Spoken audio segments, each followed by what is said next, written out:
हर रात जब भी मैं और मेरे पति अकेले में वक्त बिताने जाते, ठीक तभी मेरी सास हमारे दरवाजे पर दस्तक देती थी। इसके बाद वो लगभग जबरदस्ती कमरे के अंदर घुसकर हम दोनों के बीच में आकर लेट जाती थी। हर रात मेरी सास हमारे साथ यही बर्ताव करती थी। मुझे समझ नहीं आता था कि वो ऐसा क्यों कर रही हैं, लेकिन शादी के 3 महीने बाद जब मुझे अपनी सास और पति की असलियत का पता चला तो मेरे पैरों तले जमीन खिसक गई। आप ही शायद ये सुनकर हैरान हो जाएंगे कि मेरी सास क्यों नहीं चाहती थी कि मैं और मेरे पति एक दूसरे के करीब आएं। दरअसल मैं अपने माता पिता की इकलौती लाडली बेटी थी। मैंने रोहन नाम के एक लड़के से प्रेम विवाह किया था।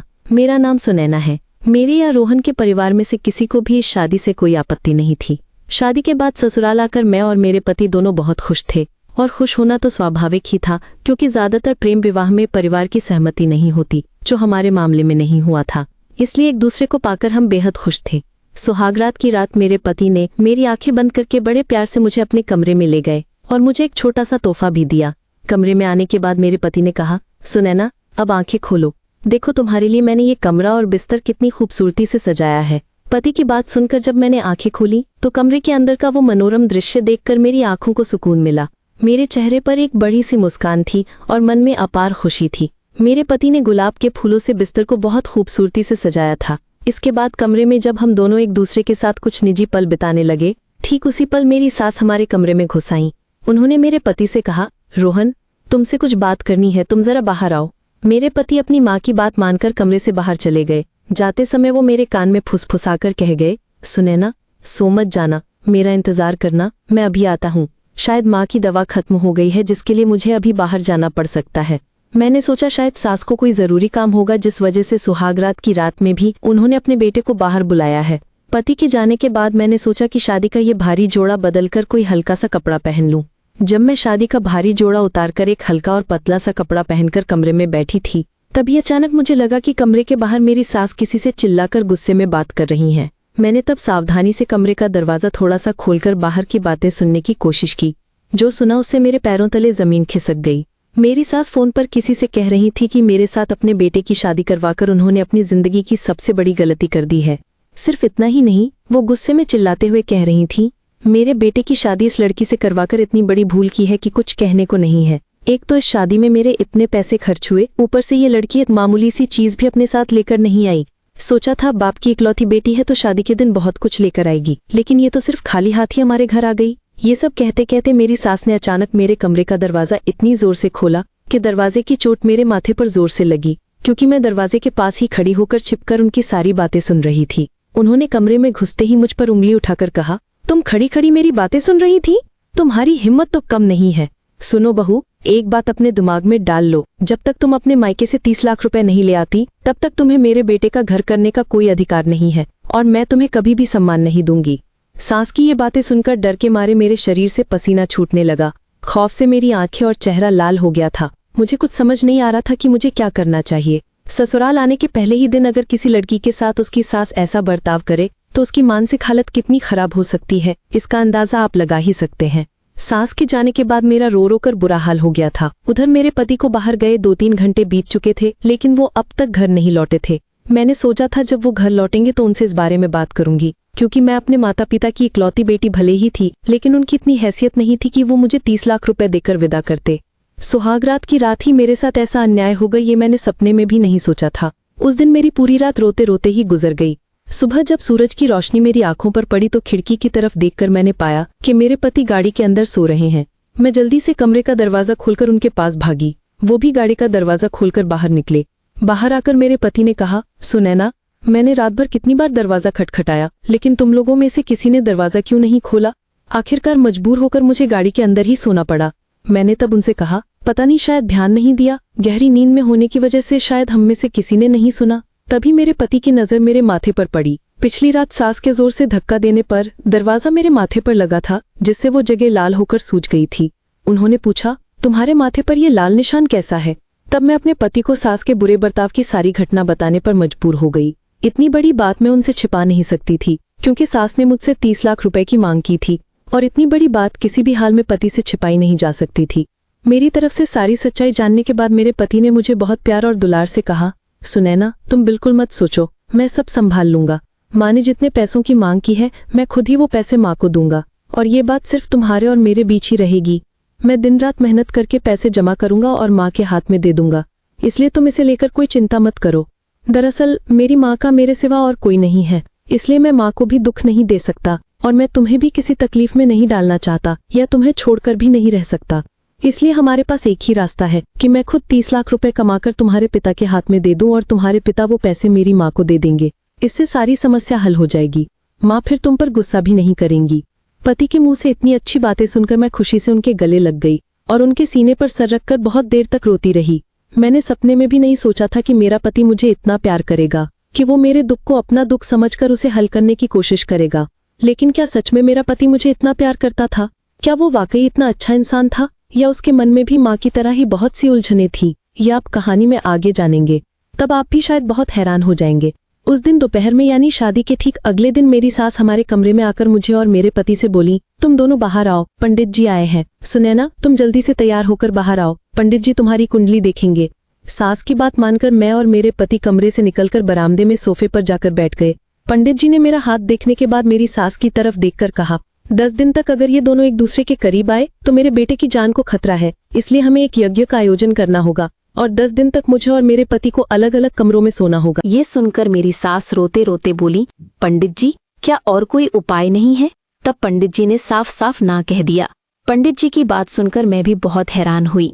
इसके बाद मेरे पति पंडित जी की बात सुनकर सोफे से उठ खड़े हुए और गुस्से में बोले, पंडित जी हम इन अंधविश्वासों को नहीं मानते, इसीलिए मैं किसी भी हाल में अपनी पत्नी को छोड़कर नहीं रहूंगा। मेरे पति की बात सुनकर सास बहुत उत्तेजित हो गई और मेरे पास आकर मेरा हाथ पकड़कर बोली, सुनैना ये हमारे परिवार के पंडित हैं, इतने सालों से हम इनकी हर बात मानते आए हैं, क्या तुम मेरे बेटे की भलाई के लिए इतना सा नहीं कर सकती? बस 10 दिन की तो बात है, देखो इस दुनिया में मेरे बेटे के सिवा मेरा और कोई नहीं है, इसलिए मैं तुमसे अनुरोध करती हूँ तुम पंडित जी की बात मानकर 10 दिन मेरे बेटे से दूर रहो। उस समय मेरे पति ने अपनी माँ को बहुत समझाने की कोशिश की, लेकिन मेरी सास पंडित जी की बात पर ही अड़ी रहीं, इसलिए मैं सास की बात मानने के लिए राजी हो गई। लेकिन ये 10 दिन की दूरी कब 3 महीने में बदल गई मुझे पता ही नहीं चला। यानी पंडित जी के कहे अनुसार 10 दिन पति से दूरी बनाए रखने के बाद भी जब मेरी सास का मकसद पूरा नहीं हुआ तो उन्होंने साफ कह दिया कि जब तक वो नहीं चाहेंगी तब तक मैं और मेरे पति एक नहीं हो सकते। यहाँ तक कि जब मेरे पति रात में छिपकर मेरे कमरे में आते तो मेरी सास को पता चल जाता और वो उन्हें बहुत डांटती। जब मैंने और मेरे पति ने सास के साथ बैठकर बात की कि वो क्यों हमारे बीच ये दूरी बनाना चाहती हैं, तब भी उन्होंने एक ही जवाब दिया, 30 लाख रुपए का दहेज नहीं दोगी तो तुम्हें इसी तरह ससुराल में पूरी जिंदगी गुजारनी होगी। ये किसी भी लड़की के लिए स्वीकार करना संभव नहीं है कि एक स्वस्थ पति होते हुए भी उसके प्यार और दुलार के बिना वो अपनी पूरी जिंदगी बिता दे। शादी के बाद मेरी जिंदगी में सुख, शांति या खुशी नाम की कोई चीज नहीं बची थी। शादी के बाद सास ने मुझे इतना मानसिक रूप से प्रताड़ित किया कि मैं अंदर से पूरी तरह टूट चुकी थी। इस तरह 3 महीने बीत गए। एक दिन मेरे पति रात में शराब पीकर घर लौटे और रोते रोते मेरे पैर पकड़कर बोले, सुनैना मेरी वजह से तुम्हारी जिंदगी बर्बाद हो गई, क्योंकि मैं तुम्हें पति का प्यार आज तक नहीं दे पाया और ना ही मैं 30 लाख रुपयों का इंतजाम कर सका। मैं हार गया हूँ, मैं और नहीं सह सकता। मेरे पति के आंसू देखकर मेरा दिल फटा जा रहा था। मैं भी अपने जज्बात काबू में नहीं रख पाई और उनके कंधे पर सर रखकर फूट फूट कर रोने लगी। पूरी रात बहुत सोचने विचारने के बाद मैं मजबूर होकर अपनी माँ से मिली और उस दिन उन्हें सब कुछ बता दिया। शादी के दिन से लेकर अब तक मेरी सास ने कैसे मुझ पर मानसिक अत्याचार किए हैं और मुझे मेरे पति से दूर रखा है। एक नई दुल्हन के लिए इससे बड़ा अत्याचार और क्या हो सकता है। इसके अलावा उठते बैठते वो हमेशा मुझे एक ही ताना देती थी, तुझे तो बाप की इकलौती बेटी समझकर इस घर में बहू बनाकर लाए थे, लेकिन तुम लोग इतने कंगाल हो ये तो मुझे पता ही नहीं था। छी, तुझसे शादी कराकर तो मैंने अपने बेटे की जिंदगी बर्बाद कर दी। ये सारी बातें मैंने अपनी माँ को बताईं। मेरी सारी बातें सुनने के बाद माँ ने मुझे बहुत प्यार और दुलार से कहा, सुनैना तुझे तो हमने बचपन से फूलों की तरह नाजों से पाला है, तुझे कभी कोई दुख नहीं होने दिया और सिर्फ तेरी खुशी के लिए ही तेरे पसंदीदा लड़के से तेरी शादी करवाई, और तूने इतनी बड़ी बात इतने दिनों तक हमसे छिपाकर रखी। तब मैंने माँ को गले लगाकर कहा, माँ मैं बहुत अच्छी तरह जानती हूँ मेरी तकलीफ की बात सुनकर तुम लोगों को बहुत दुख होगा, और मैं ये भी जानती हूँ कि 30 लाख रुपए देने की हमारी हैसियत नहीं है, इसीलिए मैं तुम लोगों पर कोई दबाव नहीं बनाना चाहती थी।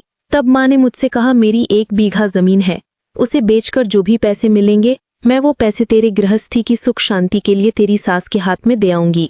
उस जमीन को बेचकर शायद 30 लाख रुपए तो नहीं मिलेंगे, लेकिन 10-15 लाख तो हो ही जाएंगे। जितने भी पैसे होंगे मैं वही तेरी सास को दे आऊंगी।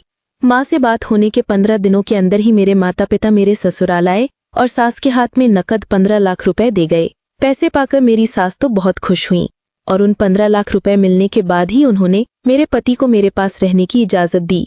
शादी के 3 महीने बाद मेरे और मेरे पति के बीच एक प्यार भरा रिश्ता बना।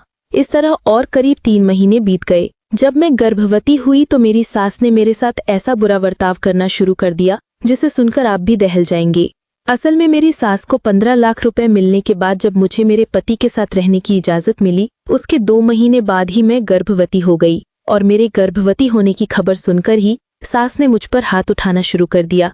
जिस दिन उन्हें पता चला कि मैं गर्भवती हूँ, उस दिन उन्होंने मेरे बाल पकड़कर कहा, एक तो तेरा पेट हमें ही भरना पड़ता है, ऊपर से एक और आ जाएगा तो उसका खर्चा कौन उठाएगा? तुम्हारी हिम्मत कैसे हुई मेरी इजाजत के बिना इस बच्चे को अपने गर्भ में पालने की? तुम्हें ये बच्चा गिराना होगा, वरना अपने मायके से बाकी के 15 लाख रुपए लेकर आओ।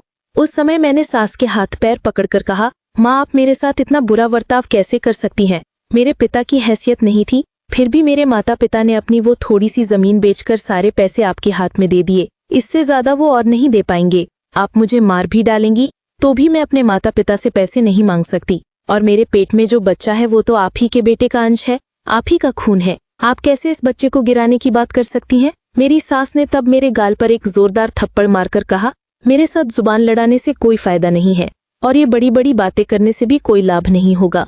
सास की ये गंदी बातें सुनने के बाद उस दिन मैंने मन ही मन तय कर लिया था, चाहे जो हो जाए अब मुझे विरोध करना ही होगा, क्योंकि मैं अपने ऊपर होने वाले हर अत्याचार को सह सकती हूँ, लेकिन मैं अपने बच्चे पर जरा सा भी आंच नहीं आने दूंगी। इसीलिए उस दिन जब मेरे पति घर लौटे तो मैंने उनसे इस बारे में बात की। मैं गर्भवती हूँ ये सुनकर मेरे पति बहुत खुश हुए, लेकिन इसके बाद मेरे साथ जो हुआ उसे सुनकर आपके भी पैरों तले जमीन खिसक जाएगी। बहुत मुश्किल से 10 महीने गुजरने के बाद मैंने सास की मर्जी के खिलाफ जाकर बच्चे को जन्म दिया, लेकिन मेरे पति ने अस्पताल से ही हमारे बच्चे को मुझसे चुरा लिया। जब मैंने अपने बच्चे को उनसे वापस लेने के लिए विरोध किया तो मेरे पति ने कहा कि वो बाकी के 15 लाख रुपए मिलने के बाद ही मेरी बेटी मुझे वापस करेगा। अब आप सोच रहे होंगे, मेरा पति तो मुझसे बहुत प्यार करता था, तो फिर उसने मुझसे मेरी बेटी को क्यों छीन लिया? उसने अपनी ही बेटी का अपहरण क्यों किया? इसके पीछे की वजह जानकर आपके भी पैरों तले जमीन खिसक जाएगी। दरअसल मेरे गर्भवती होने के बाद एक रात जब मैं बाथरूम जाने के लिए उठी तो मुझे सास के कमरे से 2 लोगों की बात करने की आवाज सुनाई दी। उस समय मैंने ध्यान दिया कि मेरे पति कमरे में नहीं है, तो क्या वो इतनी रात को अपनी माँ के कमरे में थे? मेरे मन में तब तरह तरह के सवाल उठने लगे। ऐसी क्या बात हो सकती है जो वो मुझसे छिपाकर कर रहे थे? इसीलिए मैं अपने कमरे का दरवाजा खोलकर दबे पांव सास के कमरे की तरफ ये जानने के लिए बढ़ी कि क्या मेरे पति वाकई इतनी रात को अपनी माँ से बात कर रहे हैं। जब मैंने सावधानी से सास के कमरे के दरवाजे पर कान लगाकर अंदर की बातें सुनी तो मेरे सिर पर मानो आसमान टूट पड़ा। मेरे हाथ पैर थर थर कांपने लगे। मेरा पति अपनी माँ से कह रहा था, माँ इस लड़की से शादी करके तो बहुत बड़ी बेवकूफ़ी हो गई। इतना अत्याचार करने के बाद भी इसने बाकी के 15 लाख रुपए अपने मायके से नहीं मंगवाए, तो मेरे लिए दूसरा रिश्ता देखना शुरू कर दो जो बहुत सारा दहेज दे। मैं उसी घर की किसी लड़की से दूसरी शादी करूंगा।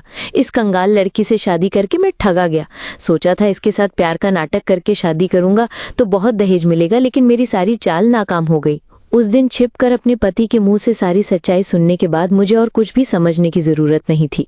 मेरी सास के साथ मेरा पति भी बराबर का शरीक था और वो इतने दिनों से सिर्फ 30 लाख रुपए के लालच में मेरे साथ प्यार का नाटक कर रहा था। उस दिन सब कुछ जानने के बाद भी मैंने उन्हें ये महसूस नहीं होने दिया कि मुझे उनकी सारी चालाकी पता चल गई है, और उसी दिन से मैंने मन ही मन कसम खा ली थी कि मैं इन लोगों को एक सबक सिखा कर रहूंगी। मेरे बच्चे के जन्म के बाद जब मेरे पति ने अपनी ही बेटी का अपहरण कर लिया तो मैंने भी उन्हें एक सही सबक सिखाने के लिए एक महिला सुरक्षा संगठन की मदद ली।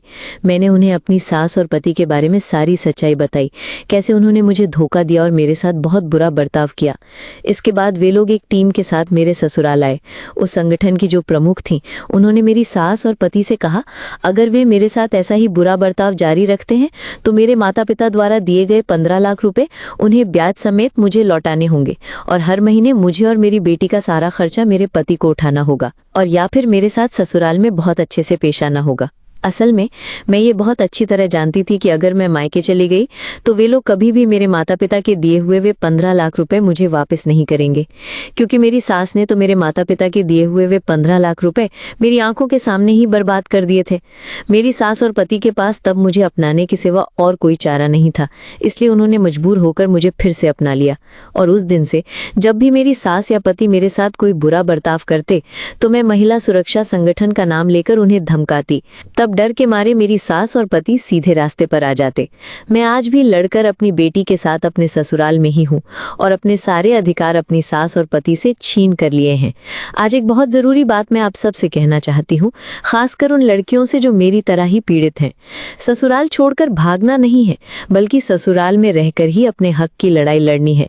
जिस तरह मैंने मजबूर होकर उन्हें सबक सिखाया, ठीक उसी तरह आपको भी विरोध करना होगा, तभी वे काबू में आएंगे। इसलिए हमें हार नहीं माननी है, खुद को मजबूत बनाना है और लड़कर अपने अधिकार छीनने होंगे। जैसे मैं लड़कर आज भी अपने ससुराल में टिकी हुई हूँ, वैसे ही सब कुछ छोड़कर मायके में जाकर बैठ जाना किसी समस्या का समाधान नहीं है। हमें इसी तरह लड़कर जीना होगा और अगर अपना अधिकार प्यार से ना मिले तो उसे छीन लेना होगा।